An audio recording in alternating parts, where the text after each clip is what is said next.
you know your real English level? Not what you think it is, not what you hope it is, but what it actually is right now. Most learners don't know, and that's the problem. Because if you don't know where you are, how can you know where to go? Welcome to Talk, Learn, Teach, the podcast for English learners who want real progress. I'm James. And I'm Emma. And I used to think I knew my English level. I was wrong. When I actually tested myself properly, I discovered I was 2 levels lower than I thought.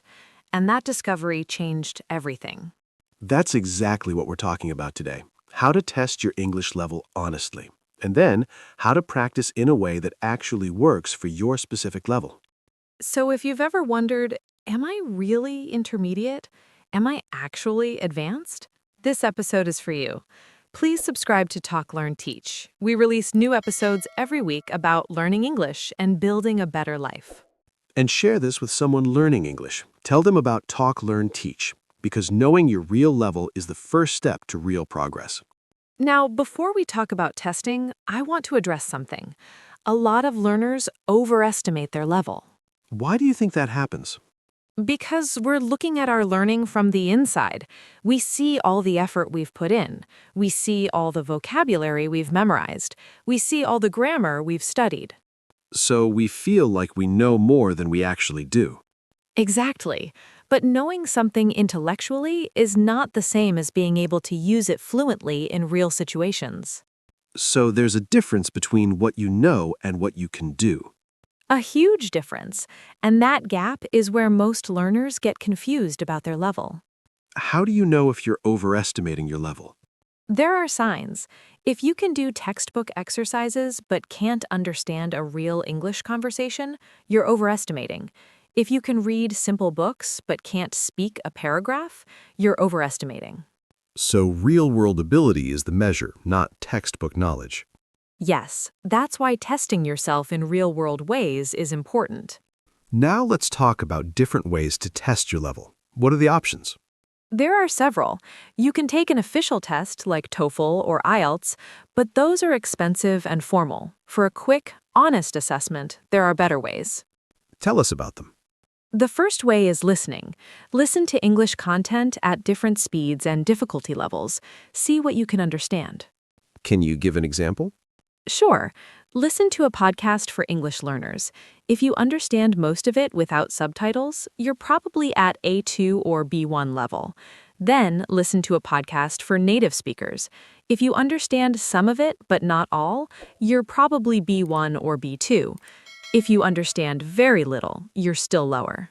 So you're testing by listening to real content. Yes, and the key is being honest about what you understood, not guessing, actually understanding. What's the second way to test? Reading is the other way. Choose a text at different difficulty levels. Try reading news articles, short stories, or blogs. See where you feel comfortable. What does comfortable mean? It means you understand the main ideas without looking up every word. You understand about 70 to 80%. If you need to look up almost every word, it's too difficult. If you understand everything easily, it's too easy. So you want that sweet spot in the middle. Exactly. That's where learning happens. What about speaking? How do you test that? Speaking is tricky because you need someone to talk to, but you can test yourself by recording. Recording? Yes, talk to yourself about a topic for 3 to 5 minutes. Record it, then listen back and be honest about what you hear. What are you listening for? Can you speak continuously? Do you pause a lot? Do you make grammar mistakes? Do you sound natural or robotic? These things tell you your real level. So you're analyzing your own speech. Yes, and most people are shocked. They think they're fluent until they hear themselves. Really? Really, when you listen to yourself without editing, you hear all the pauses, the hesitations, the mistakes. It's uncomfortable, but it's honest. What about writing? How do you test that? Writing is easier. Write a short paragraph about your day, 5 or 6 sentences. Then check it. Are the sentences grammatically correct? Is the spelling right? Does it flow naturally? Or you could have someone check it for you. Yes, many websites have native speakers who will check your writing for free. That feedback is very valuable. So now we've covered listening, reading, speaking, and writing. Those are the 4 skills. Exactly. Your level isn't just about listening, it's about all 4 skills, and usually you're not at the same level in all 4. What do you mean? Some people can read well but speak poorly. Some people can listen well but struggle with writing. So you might be B1 in listening but A2 in speaking. That's important to know. It is, because then you know where to focus your practice. So, how do you determine your overall level? You find the lowest level. If you're B1 in listening, B1 in reading, but A2 in speaking, your overall level is A2 because speaking is your weakness. So you're only as advanced as your weakest skill. That's a good way to think about it, and that's where you should focus your practice. Now, let's talk about practice methods. Once you know your real level, how do you practice to improve? The first principle is this: match your practice to your actual level, not the level you wish you were at. Why is that important? Because if you practice at a level that's too high, you'll be frustrated. You won't understand anything. You'll feel discouraged. But if you practice at your actual level, you'll understand enough to learn, but challenging enough to grow. That's the sweet spot again. Exactly. And for each skill, the practice methods are different. Let's start with listening. What's the best way to practice listening at different levels? At beginner levels, like A1 and A2, you want very slow, clear English. Podcasts designed for learners, videos for beginners. The key is understanding most of what you hear. And at intermediate levels? At B1 and B2, you can listen to content made for native speakers, but choose topics you know about. If you know about sports and you listen to a sports podcast, you'll understand more because you know the vocabulary. What about advanced levels? At C1 and C2, you listen to anything, but you're listening for subtlety, for nuance, for cultural references. You're not just understanding words, you're understanding meaning. So the practice evolves as your level advances. Yes, and here's a key tip. Don't just listen once, listen multiple times. The second time you listen, you'll understand more. Why? Because your ears are adjusting, your brain is processing. Each time you listen, you pick up more details. Repetition is your friend in listening. Now, let's talk about writing practice. What's the best method? At beginner levels, read very simple texts. Children's books, graded readers, simple news for learners. The vocabulary should be familiar. And the goal? The goal is to get comfortable with English words, to see how sentences are structured, to start recognizing patterns. What about at intermediate levels? At intermediate levels, you can read novels, news articles, blogs about topics that interest you. Don't worry about understanding every word. Focus on the main ideas. So you're not looking up every unfamiliar word. No, you're using context to guess meaning. If a word appears again, the context will help you understand it better. And at advanced levels? At advanced levels, you read for pleasure and for deep understanding. Literary novels, academic articles, anything that challenges you. Here's an important question. When you're reading, should you use a dictionary? This is debated. I think for beginners, use a dictionary for key words that stop your understanding. But for intermediate and advanced, try to figure out meaning from context first. Only use a dictionary if you really can't understand. Why? Because constant dictionary use breaks your reading flow. Your brain stops processing and starts translating. But if you push through and figure out meaning, your brain gets stronger. Now, speaking practice. This is where many learners struggle. Yes, because speaking requires you to produce, not just receive, and production is hard.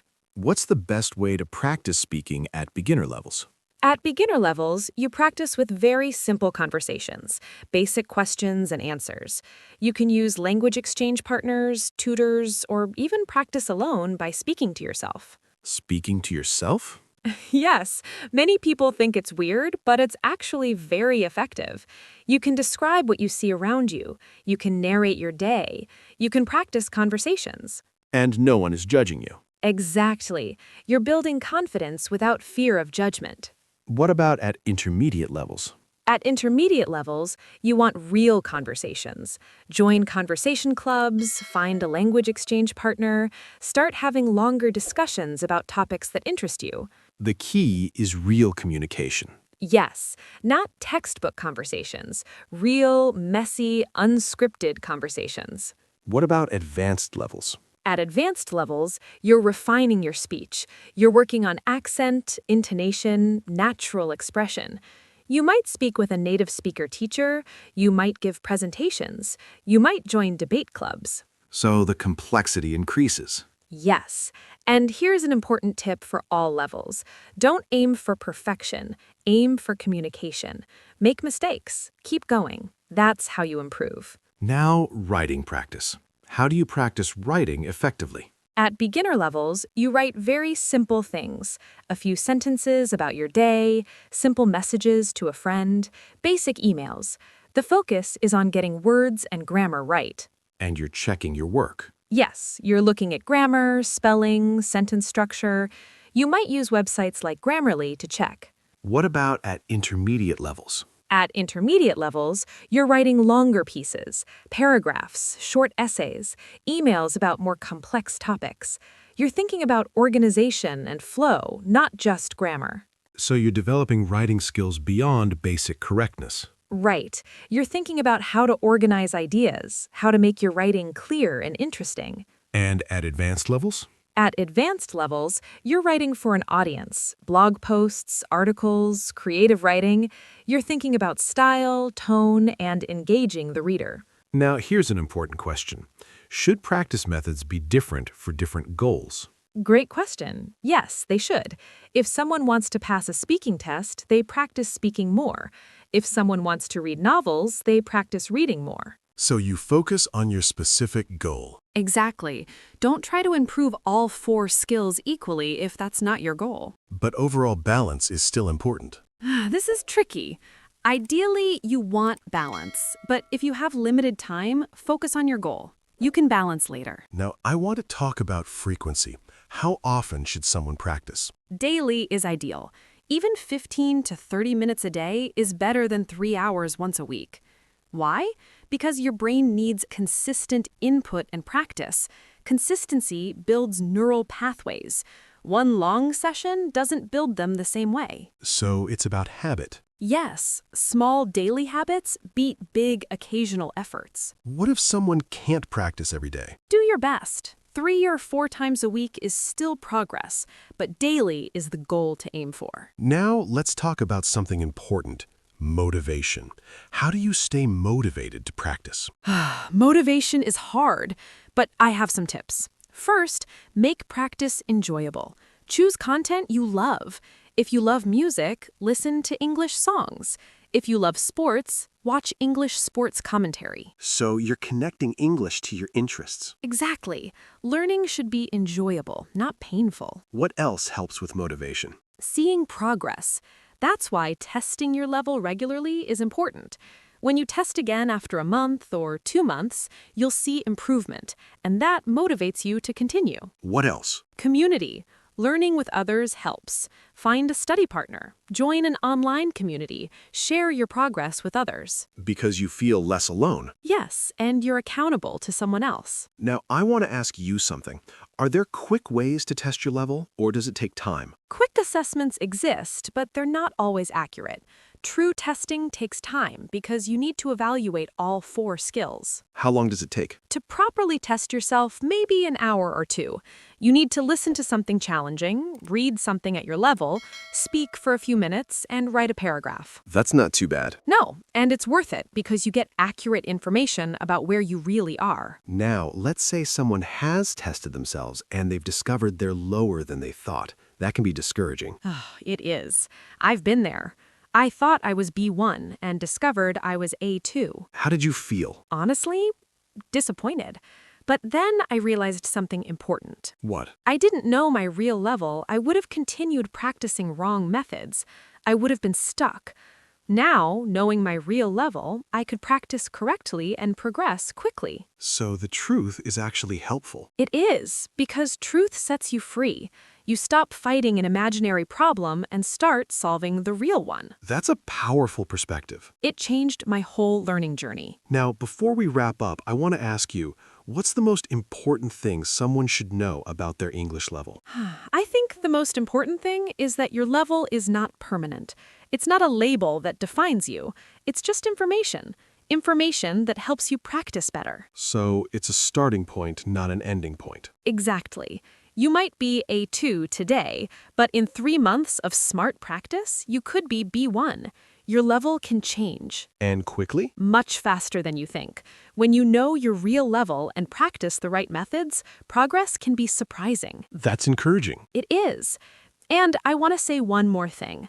Don't compare your level to others. Your level is your level. Someone else might be more advanced, but they also might have different goals.